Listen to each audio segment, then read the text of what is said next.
Hey, Nom. What's up, Jeremy?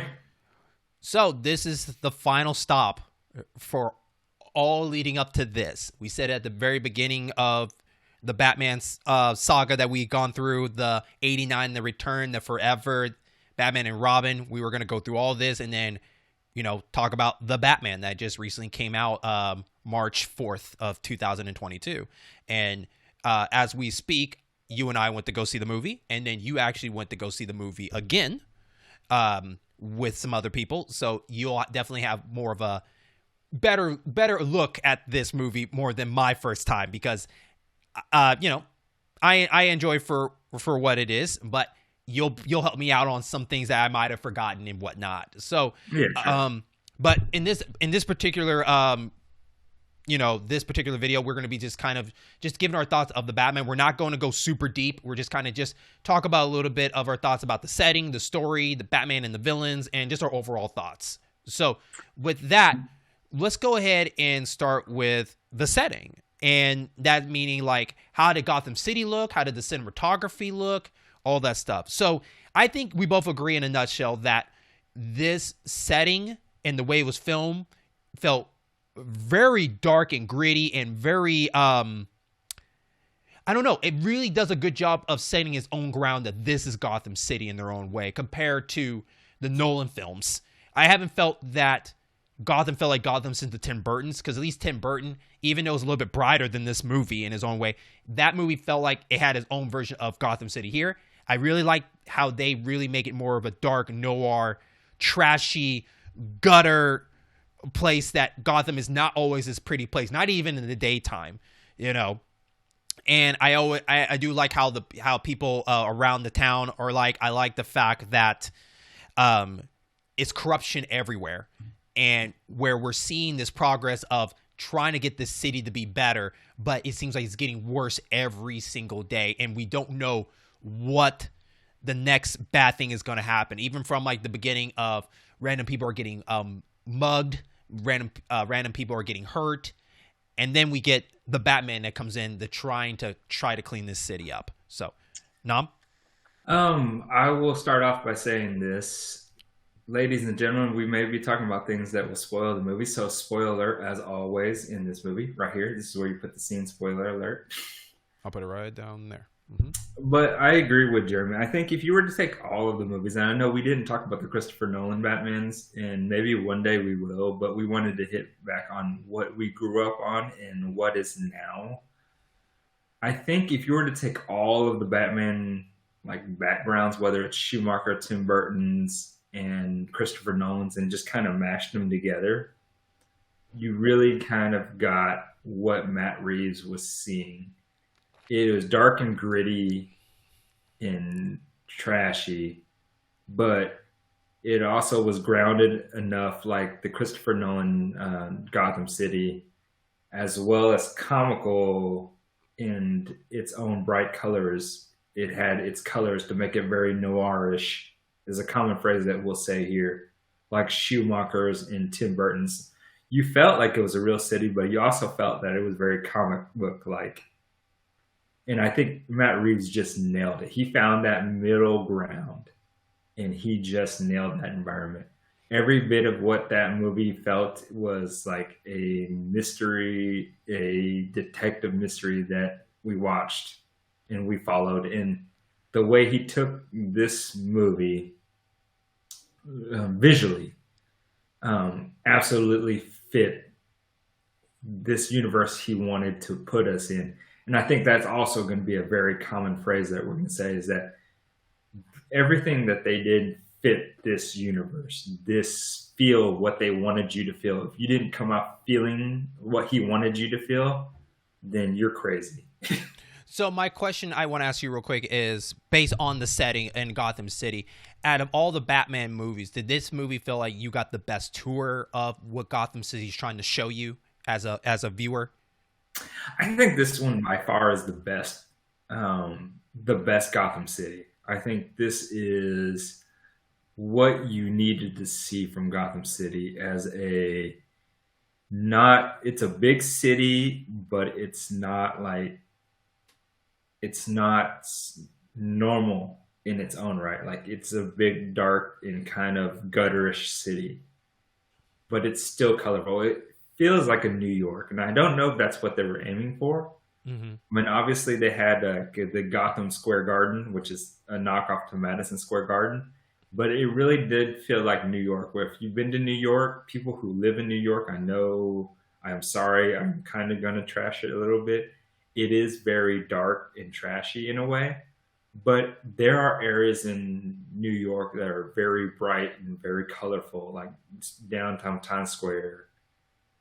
So it's straight out of a comic book to me. You really got the feel of a comic book, still seeing that it's very grounded in this movie.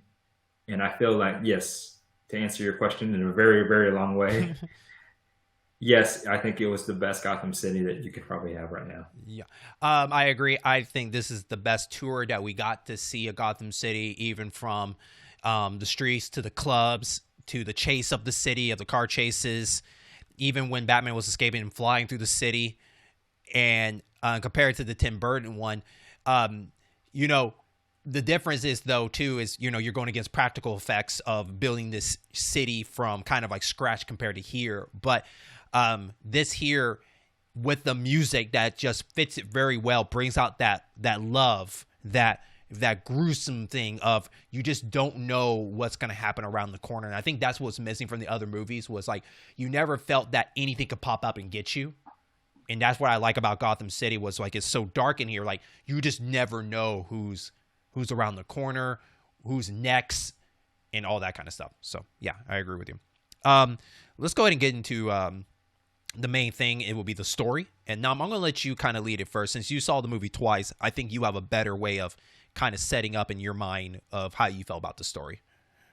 I mean, the story by far is the focus that Matt Reeves said that he wanted to focus on was the world's greatest detective. If you were to think that the Nolan movies were a world-saving Batman, that he's there to save the world in crisis, and you want to think of like the Tim Burton Batmans as a crime fighter, then you'll definitely look at Batman's story in the Matt Reeves vision of this movie as a very detective-based movie where he is finding clues and he's answering his clues and he's searching out.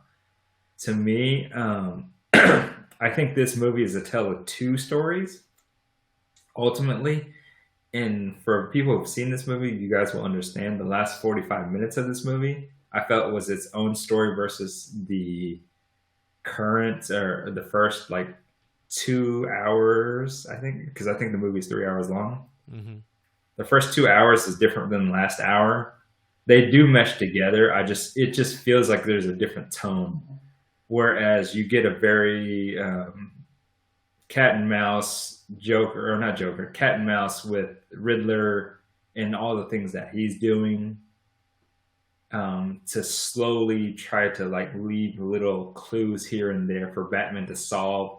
And you get to see Batman's journey to figuring out why the Riddler is doing what he's doing and how he's doing it, to which is completely different from anything we have seen from any of the other Batmans, because literally Batman just shows up in the other movies and he just, beats down whoever the villain is. I don't think you get that same feeling as you do until you watch like The Dark Knight. I think that was probably the closest movie that gives you that feeling, but this one's very mystery based, very noir based. And I will tell you, I like the story wise, I really liked it. I didn't like the last 45 minutes, but that's neither here nor there. We'll talk about that a little bit more in depth later on. But yes, I think the story by far is probably one of the most intriguing stories in my opinion. Mm-hmm. It definitely is a slow burn. If you're going into this movie expecting a lot of action and a lot of like, superhero things like you see from Marvel, that you see from like the other previous Snyderverse DC movies, you're not going to get that. You're going to get something that's going to actually bring you into the movie because of the story, because of the mystery, and because of you wanting to try to be Batman, where you're trying to figure things out with them. that's what this movie brings as far as the story is concerned. Jeremy, So your thoughts? So based off of the information, so I don't repeat myself, some of the things that he said that I agree with him.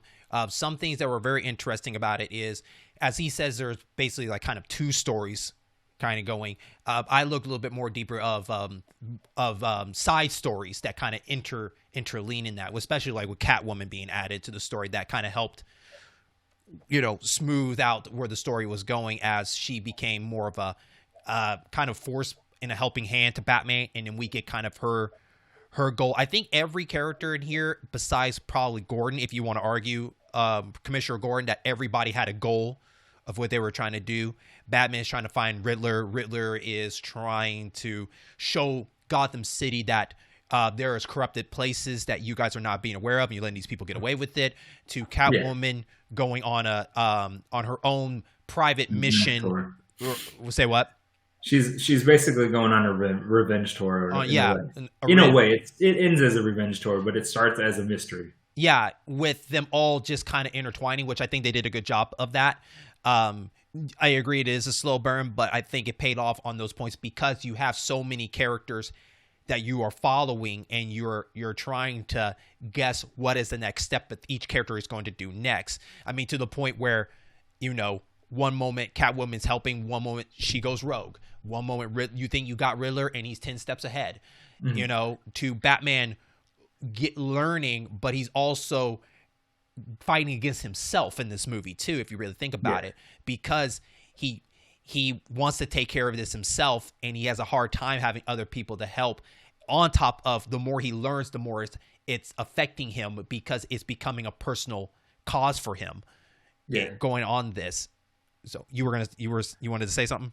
Yeah, I do. I just kind of let you finish your thing. I want to ask you, do you feel, all right, so I'm going to compare this to another movie. Mm-hmm. So yes, this is a movie about Batman and Riddler, the cat and mouse chase between Batman and Riddler, right? But like Jeremy said, like there was other scenes in this movie that intertwine stories that intertwine.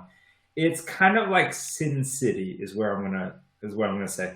It's a bunch of stories that happen in the city that you follow, and that's kind of how I think the Batman follows. Like, yes, you do follow Batman and Riddler, but the other stories that happen in the city. So I think it plays like Gotham. This is Gotham City. These are the stories that are happening in Gotham City, and you're following like the different stories that are going on.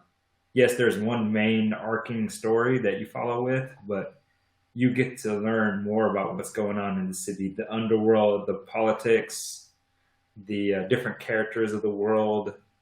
Like, I think it really does kind of fit a Sin City type of feel where you're actually learning more about the city through the characters in the movie.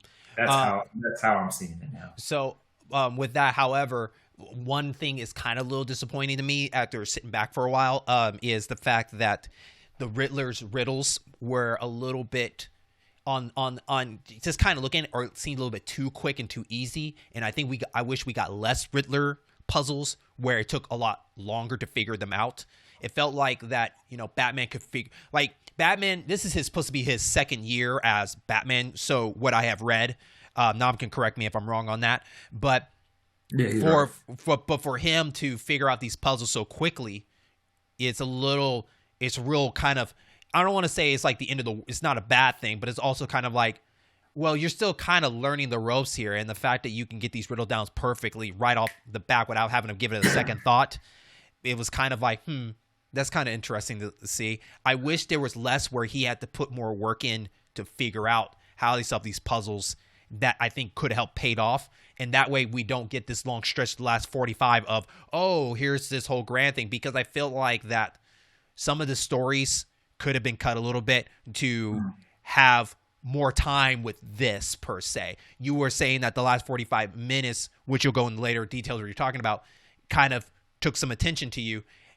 And I know what you mean. And I think that maybe there was some fat that I think I could have cut off in the first 2 hours. So we could have squeezed that time a little bit less and made it tighter. So I think, and to kind of not really argue with you on this, to kind of maybe help you refresh. It's like I do feel that Batman didn't solve the riddles that easily. He did solve some, but I think he made a mistake thinking there were things that he figured out but was wrong. Okay. Because you have to remember the whole they were thinking the Penguin was the Stooge, but he wasn't the Stooge. Because the Penguin was just like, it's La Rada, not El Rada. Like, there's a difference between La and El, whatever. I think there are things that you did see that Batman did make a few mistakes. Actually, a handful of mistakes, a good handful of mistakes throughout the movie. But I don't. But I do understand where Jeremy's coming from because there were a lot of instances where he just solved the problem like just quickly. I think though I do feel like they did kind of set up some of that stuff for him to figure out that stuff pretty easily because I would say the DA DA was tied up and then the Riddler gave him three riddles. Like Batman already knew a lot of that stuff on the DA, which is why he was just like, "It's this. How much did they bribe you?" Or who is the rat? Because obviously Batman has been chasing this entire time what the rat is all about. So I do feel like they did kind of intertwine it, but maybe a little bit more struggle, and maybe not so much of the forced struggle that they gave at the last 45 minutes of the movie. So maybe the ones that he got too quickly could have been cut, and the ones he got wrong could have been the ones that could have stayed in and helped cut that fat off. In that aspect of it. But I do feel like even though I think this is still a great film, 3 hours it can be a hard to swallow, especially for a slow pace in that way. Yeah. I can see people going to see this movie. You can probably easily maybe get bored on certain areas, but I think that is just a consequence of a noir film in general. Noir films are slow, and so you have to give it time to figure it out because they want you to be on that ride with them to figure it out with them too. So I think that just comes with the territory. So that's something you have to just kind of just deal with. But I'm not going to say there's still other parts of this movie that could have been shaved off. I'm just saying that the story of a noir, regardless, from LA Confidential to Chinatown, those are very long films in their own way. And unless you're not a big Batman fan, you're going in blind, I can see why maybe you easily can be bored by this. But I still think it's still a great noir attempt to tell a story. And I think that Riddler was a perfect idea to do a noir because out of all the villains, there's no other villain I can really think of off the top of my head that you could do a noir detective story with. That's fair. So, yep. And long story short for both of us before we get into our character conversation is that you need to use the restroom before you watch this movie. Yeah, I agree with that. I definitely agree with that. So, Jeremy, let's talk about the characters, man. Let's go with you, man. What do you think about the characters in this movie? I think every character, if we're going to talk about the ones that I think we're thinking of, I think everybody, even from the characters that didn't have that much time in the sun in this movie, I think they all did great in their own way. There wasn't a character I felt like, you were just a waste of time. There was never a character I felt like that. I felt like that every person had their time and it made sense for that time, and I think they did a good job with their time. Even some people that surprised me. Like if I might be saying like Falcone, I was very surprised about who cast him, let alone how much of a bigger part he was going to be in this movie. But I think he did a great job for what he did. Of course, everybody was the big surprise of Colin Farrell as the Penguin. I mean, the Penguin just alone was awesome in his own way. I like the fact that he was really, it's funny, like he's a villain, but he was more of a victim, kinda. He was kind of caught in the middle of it all, It's like watching his rise. I think that. In that aspect. So like he was just like, oh great, more trouble at my door. Okay, especially as Batman and Bruce both technically visit that club multiple times. And he's like, what is going on? But I think he did a good job. I think Riddler did a great job, but to a point where I would argue that maybe it's not that you have to try really hard to mess up the Riddler to me, because the Riddler has always been the mysterious person to leave riddles in that way. But they did a good job of making him more in your face with the web compared to other villains, that he actually used the internet and the web to become this mysterious person in that way. And I thought the Riddler did a good job for what it was. But Catwoman, I think she really took a lot of spotlight stealing. I think every scene she was in was really good, and I was really enjoying following her determination and what she wanted to do. And I enjoyed the twist of her story, or the surprise of her story. But I think there was never a part where I felt like Catwoman was like a waste of time. I thought like everything about Catwoman in this movie did a phenomenal job. Same thing with Gordon. I think Gordon did a great job for what he did. But Batman himself, though, I think Batman did a good job, but Bruce Wayne was really nowhere to be found. And I think they wanted to focus on, since the noir point, they really wanted to focus on Batman being this detective less than Bruce Wayne in this movie. And the only time we got to see Bruce Wayne is more of how he's dealing with what happened the next day and trying to figure it out. But you never got to see how Bruce Wayne is in the world, because he was too focused on this mission that he didn't care about anything else. And maybe to people that could be a little bit of a letdown, especially the only time really you saw Bruce Wayne out in public was probably at the funeral per se. But personally, me, I guess maybe I would love to see where Bruce Corporation is, or where his job is. I think that would have been kind of cool. Like, where is it in Gotham City? He don't even have to go. He can even stand on his building. I don't care. But I would love to see, if Bruce Wayne is so popular, I wish I saw more Wayne stuff going through Gotham City as he is exploring it. But as Batman, though, I think they did a good job with Batman.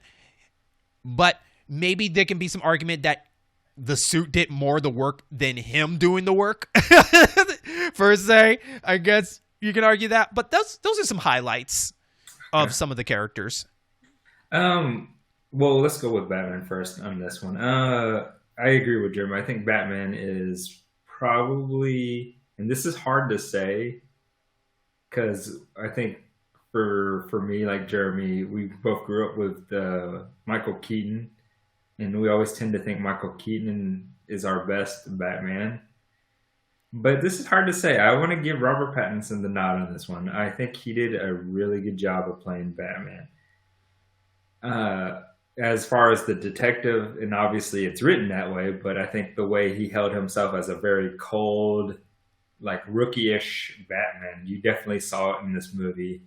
And someone who is dark, but also kind of enjoyed being a masochist and just beating down the villains. And then whether you can argue that he had chemistry with Catwoman or not, I think like the subtle reactions that he had to Catwoman, you really kind of believe that he's trying to be really hard and cold, but then she's kind of breaking through the armor. The one thing I really did ultimately kind of, I wouldn't say dislike about this movie, but I say one of the opportunities in this movie is Bruce Wayne, for a fact. I think Michael Keaton said it best. He said, the key to Batman is never Batman. We all know what Batman is. The key to Batman is actually Bruce Wayne. Because that's where the double life becomes, like the truth and justice, but needing to battle that with showing something that's not Batman. And I think Matt Reeves in this movie kind of copped himself out on it. And the reason why I say that is because if you think about it, in this movie, all the situations where he played Bruce Wayne, he had to be Batman. Mm-hmm. In this movie, Bruce Wayne and Batman were exactly the same. There was never really an opportunity where Bruce Wayne needed to be the philanthropist playboy that he needed to be, because it was the funeral, it was Alfred's hospitalization, it was him sneaking into the club, like all of which he played Batman as Bruce Wayne. So I think that was an opportunity for this movie, because he did nothing that showed that he wasn't Batman. he was always Batman, and I think that was an issue for me. And I think on top of that, it would have been more interesting to see Matt Reeves take the challenge of how would Bruce using Bruce Wayne's abilities to help investigate more of this. Like with his Yeah, power and money, he could have used that ability to see him do investigation in the daytime of yeah, figuring out who the next step is. yeah, Because since people don't know who he is, it would have been cool to see him use that power of richness to find more information and then yeah. come back as Batman. So Yeah, yeah. and I think that would be I think that's the thing, the double life that he's got to live to try to figure out something, but also show up appearances. Because in this movie, honestly, he didn't give a care. He didn't give a damn. He even said it in the movie to Alfred, where he's just like, "Well, what I'm doing here in this cave right now is my parents' legacy," which is not true. Hmm. Because let's face it, you have to put up a front to actually show that you care for the city. You're rich. If you care for your dad and your mom, then you would be doing exactly what your mom and your dad does. And that's what he does in like everything else but this movie. Hmm. So yes, I feel like that's a weak point. Now moving on to Catwoman, love Catwoman. I think Zoe Kravitz actually did a wonderful job. I wasn't sure when she first got casted. I thought she had the look. The only thing I knew her from, as far as movies is concerned, is the X Men First Class movies. And I really didn't have an opinion of her one way or the other. But I think the way that they wrote Catwoman, the way she acted like Catwoman, like she was definitely filling the role. Now, unlike Jeremy, I don't necessarily think she was the scene stealer in the movie. She definitely had the charisma. You wanted to see her reaction and her the way she was doing. I think she did a wonderful job. I think it was well written. I think that suited her completely. I think the person that stole this movie, if you had to do an MVP as far as acting is concerned in this movie, is the Penguin. Because ultimately, maybe if you're a hardcore Batman fan, you're a big Penguin fan, but I've never been a Penguin fan. And even the Danny DeVito Penguin, I wasn't a humongous fan of, like Penguin just in general. But I felt that knowing Colin Farrell just take the role as this up and coming Penguin guy and made me kind of care about the stool pigeon, quote unquote, is at least what we thought of who the Penguin is. Like I didn't recognize him because kudos to the people who made the costuming and the prosthetics. I hope you guys win an award for that because that's intense. But you could not tell that that was Colin Farrell in any way, shape, or form. His mannerisms, the way he acted. To me, when I looked at him in the movie and how he acted, I thought that is the Penguin. Like I believed his character a lot more than I believed Robert Pattinson as Bruce Wayne. I definitely believe Catwoman is Catwoman. Don't get me wrong. Zoe Kravitz is Catwoman. But I really felt that I truly believed in the Penguin's performance. The Riddler, I think you can argue, um, also kind of came off like the Joker in a way. He had kind of that hint of the Joker in him, oddly enough. I think Paul Dano did a really good job. Honestly, though, the last half of the movie, I think he channeled his Frank Gorshin, the Adam West version of the Riddler, like at the very end where he took off the mask. Like I felt that, and I give you so much kudos, guy. Paul Dano, kudos for doing that because I thought that was really cool that you were able to kind of take that kind of like corniness in a character and make it fit into this world in the way that he did. I also give credit to the Riddler because I think he had the best scene in this movie, and that was the one where he was on the iPhone and he recorded the message to that he was very maniacal and like how he. I think it was the one where he was talking about Thomas Wayne. But either one, it was the one that he was on the iPhone and he was just kind of really maniacal and crazy. And it's kind of an ode to Heath Ledger's Joker in The Dark Knight, where he also did the hand camera scene where he directed himself. It was very eerie. You definitely felt the villainous way, and I think with Jeremy and I, when we talk about movies, like if you have a great villain in this movie, then you generally have a really good movie. And I think he proved himself worthy of being a villain in this movie. And I'd imagine people got nightmares from that movie. Jim Gordon, I think he did well. I have no complaints there. I mean, Jim Gordon is Jim Gordon. I think he played, his goal was to be a good cop in this movie, and he was a good cop. I mean, he was a good cop in this movie throughout the entire movie, and I think those were the main characters. Falcone, if we know the actor, I forgot his name, but he's from Mr. Deeds, and he's from Rounders Big Lebowski. and Big Lebowski. He, to me, is kind of like he's a good actor, but to me, he's also kind of like when you see him in movies, you just kind of like that's kind of who he is. Mm-hmm. And I think he brought that role, that look and that feel with Falcone. I mean, it's who he is, but with a little tweak. And I think he did a fine job with it. Just it's kind of like watching what's that guy Vince Vaughn. It's kind of like watching Vince Vaughn being Vince Vaughn in every movie. Kind of like watching John. I think it's John something. It starts with a T. Mm-hmm. But him being in this movie is just him being in this movie. I think he did a good job. I didn't have an issue with it. Okay. But I agree with Jeremy. Everybody that was in this movie had their role. They did their role really, really well. And I think they all knew the implications of what this movie was going to be about once they did the role. And they all nailed it and knocked it out of the park. Okay. So with that, overall thoughts, Nam, and is it worth it or not worth it?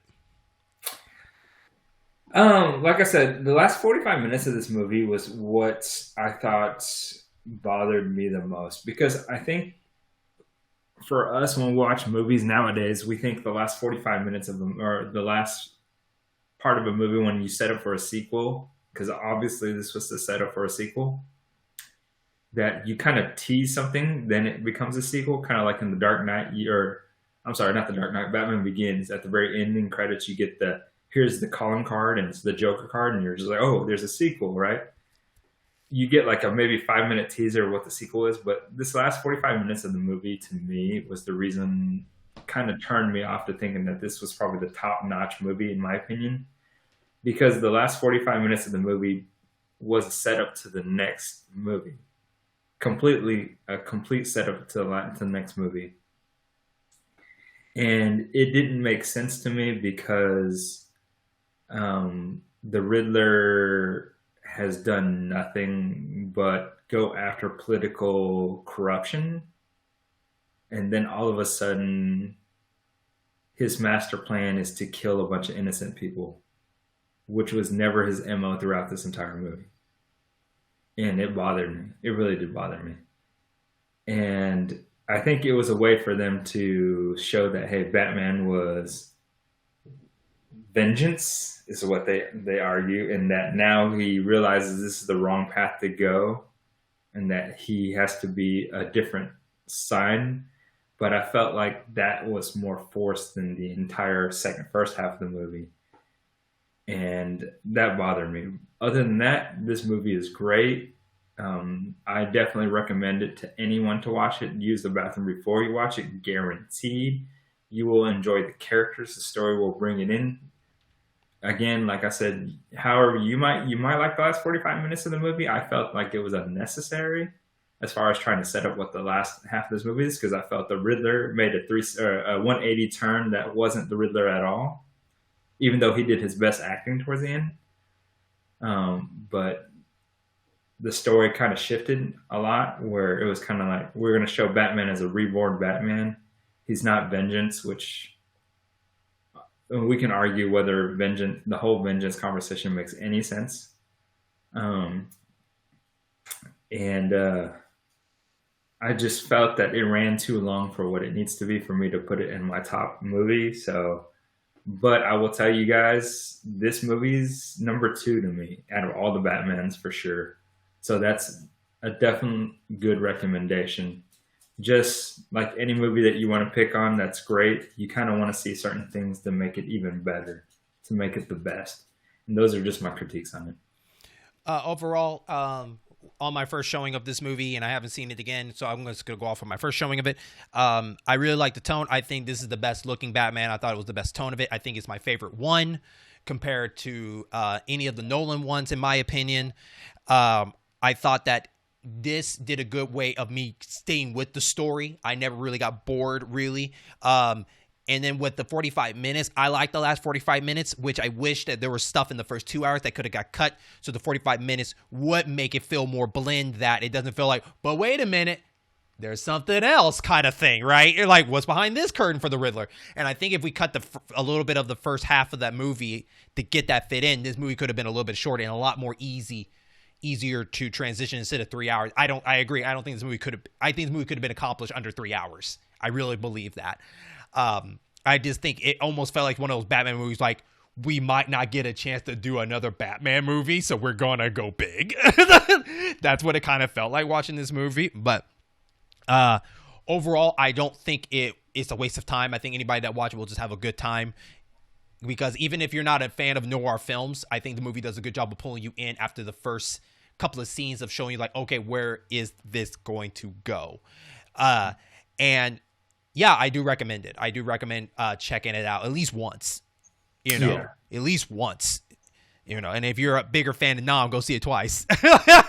But yeah. I think it's definitely once. And I am, compared to, the last previous Batman kind of series of the Snyders, this one, I'm excited to see what's going to happen next in this next vision of Matt Reeves. Better than I want from the Snyder vision of it. And so if this is the way they want to go, then I'm excited to see what is the next villain they're going to come up with.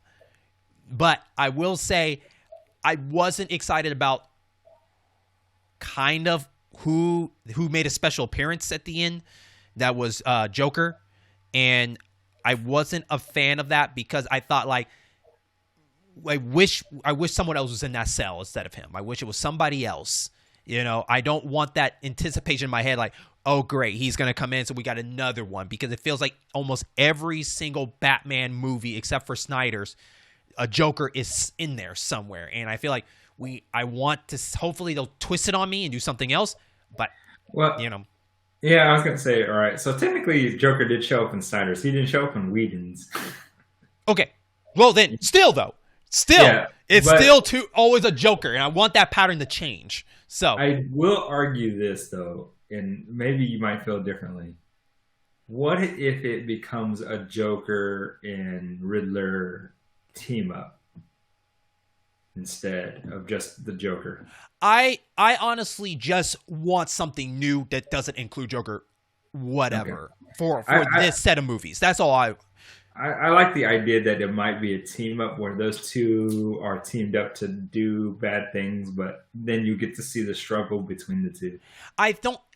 That sounds kind of interesting, but I don't think it's going to work that way. I honestly think in this form, it would be Joker doing something, then betraying Riddler, and then it would be the Joker show. That's the concept, because I think fundamentally they're both the same, but Joker is too crazy for him to be number 2. Yeah, and that's the reason why I feel like it's going to be a Joker show, and I don't want it to be a Joker show. I think, like, anyone that comes up with the Joker is going to end up being the Joker show, because no one's going to outshine him. And so I don't think it's going to work as I'm thinking in my mind. I wish it was someone else in that cell that the Riddler worked with to see if that works.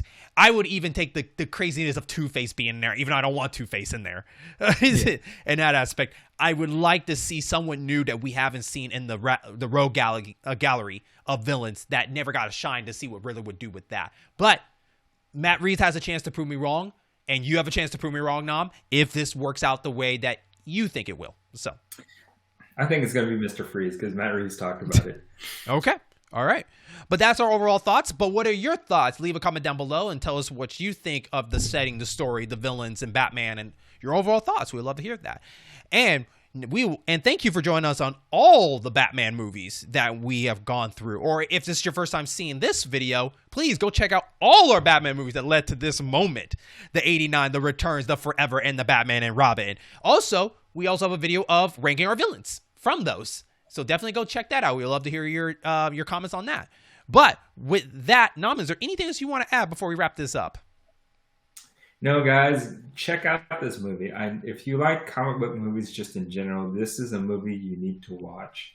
If you just hate Batman, don't watch it. But if you're a fan of in any way, shape, or form, I recommend checking it out at least once. Like Jeremy said, let us know what you guys think because I'm kind of curious to see if you guys feel differently than how I felt or how Jeremy felt. Because it's always fun to have a nice casual conversation about it. But that's it. Till the next guys. We'll see you on our next episode.